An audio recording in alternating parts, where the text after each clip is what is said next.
హైదరాబాద్ జిల్లా స్థానిక సంస్థల ఎమ్మెల్సీ ఎన్నికల్లో ఎవరి బలం ఎంత? ఈ ఎన్నికల్లో అధికార కాంగ్రెస్ పార్టీ పోటీ చేయడం లేదా? విపక్ష గులాబీ పార్టీ, కమలం పార్టీలు పోటీ చేస్తున్నాయా లేదా?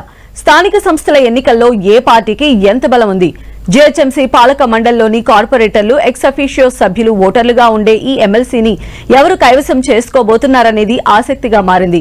గతంలో బీఆర్ఎస్ హైదరాబాద్ ఎమ్మెల్సీ స్థానాన్ని కైవసం చేసుకోగా ఇప్పుడు పాలక మండలిలో పార్టీల బలాబలాలు మారడంతో ఈ ఎన్నిక ఉత్కంఠ రేపుతోంది.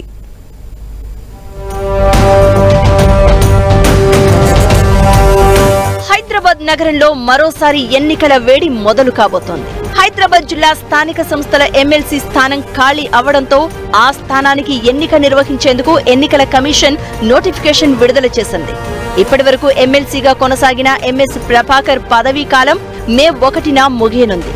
దీంతో ఇప్పటికే ఈ నెల 27 నుండి నామినేషన్లు స్వీకరించే ప్రక్రియ కూడా మొదలైంది. ఏప్రిల్ 4 వరకు నామినేషన్ల స్వీకరణ కార్యక్రమం ఉంటుంది.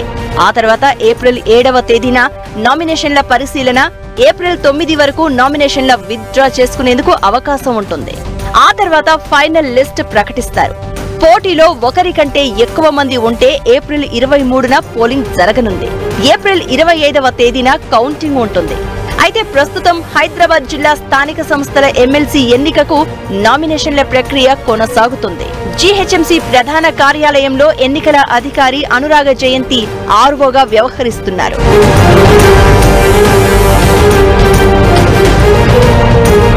ఇక ఈ ఎన్నికల్లో ఎవరు ఎమ్మెల్సీగా ఎన్నికవుతారు అనేది ఆసక్తిగా మారింది.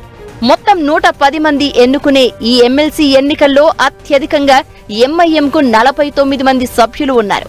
ఆ తర్వాతి స్థానంలో బీజేపీకి 22 మంది, బీఆర్ఎస్ కు 25 మంది, కాంగ్రెస్ పార్టీకి 14 మంది సభ్యులు ఉన్నారు. ఇందులో ఎక్స్ అఫీషియో సభ్యులు ఎంఐఎంకు 1 ఎంపీ, 7 ఎమ్మెల్యేలు, 1 ఎమ్మెల్సీ ఉన్నారు. కాంగ్రెస్ పార్టీకి 1 ఎంపీ, 2 ఎమ్మెల్యేలు ఉన్నారు. బీఆర్ఎస్ కు 3 రాజ్యసభ సభ్యులు, 2 ఎమ్మెల్సీలు, 5 ఎమ్మెల్యేలు ఎక్స్ అఫీషియో సభ్యులుగా ఉన్నారు. ఇక బీజేపీకి 1 MP, 1 MLC, 1 MLA ex officio సభ్యులుగా ఉన్నారు. ఒకవేళ ఎన్నికలు జరిగితే 56 మంది సభ్యులు ఓటు వేసిన వారు ఎమ్మెల్సీగా ఎన్నికవుతారు. ఇప్పుడు ఉన్న దాంట్లో అత్యధికంగా కార్పొరేటర్లు ఎక్స్ అఫీషియోతో కలిపి ఎంఐఎం పార్టీకి 49 మంది ఉన్నారు. వీరికి మరొక 7 మద్దతు తెలిపితే ఎంఐఎం ప్రతిపాదించిన వ్యక్తి ఎమ్మెల్సీగా ఎన్నికయ్యే అవకాశం ఉంది. ఇక బీఆర్ఎస్ కు 25 మంది సభ్యులు ఉండగా అందులో 10 మంది ఎక్స్ అఫీషియో సభ్యులు ఉన్నారు. బీజేపీకి మొత్తం 22 మంది సభ్యులు హైదరాబాద్ జిల్లా పరిధిలో ఉండగా ఇందులో నుండి 3 ఎక్స్ అఫీషియో సభ్యులు ఉన్నారు.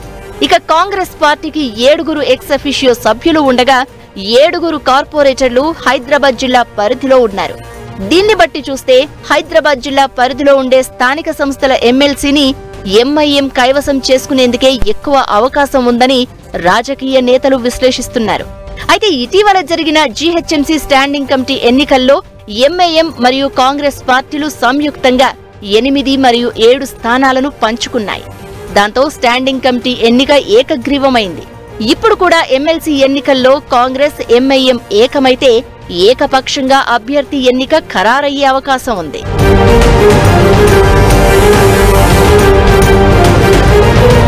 బీజేపీ, బీఆర్ఎస్ ఈ 2 పార్టీల దగ్గర ఉన్న సంఖ్యాబలం 47 మాత్రమే.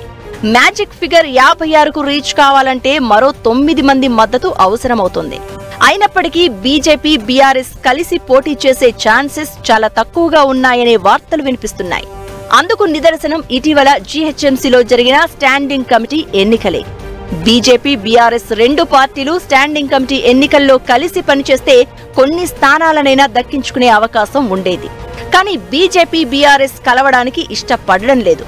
ఇప్పుడు స్థానిక సంస్థల ఎమ్మెల్సీ ఎన్నికల విషయంలోనూ ఎవరికి వారే ఉంటే కాంగ్రెస్ మద్దతుతో ఎంఐఎం హైదరాబాద్ స్థానిక సంస్థల ఎమ్మెల్సీని కైవసం చేసుకునే అవకాశం ఉందంటూ రాజకీయ విశ్లేషకులు అభిప్రాయపడుతున్నారు.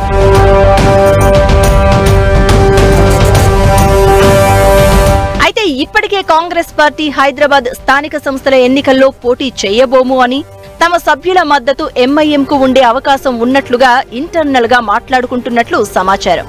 అంతేకాదు తమకు బలం లేకపోవడంతో ప్రస్తుతం సిట్టింగ్ స్థానంలో పోటీ చేసేందుకు బీఆర్ఎస్ పార్టీ కూడా ఆసక్తి చూపడం లేదు అనేది పార్టీలో అంతర్గతంగా జరుగుతున్న చర్చ. అలాగే బీజేపీ కూడా తమకి పూర్తి స్థాయిలో బలం లేని కారణంగా ఎన్నికకు దూరంగా ఉంటామని ఆ పార్టీ కార్పొరేటర్లు చెప్పుకొస్తున్నారు. అయితే హైదరాబాద్ స్థానిక సంస్థల కోటా ఎమ్మెల్సీ ఎన్నికకు పోలింగ్ జరుగుతుందా లేదా అనేది కొద్ది రోజుల్లోనే తేలిపోనుంది. ఒకవేళ పోలింగ్ జరిగితే ఏ పార్టీ గెలుస్తుందో అన్నది ఏప్రిల్ 25న జరిగే ఎన్నికల కౌంటింగ్ లో తేలిపోనుంది.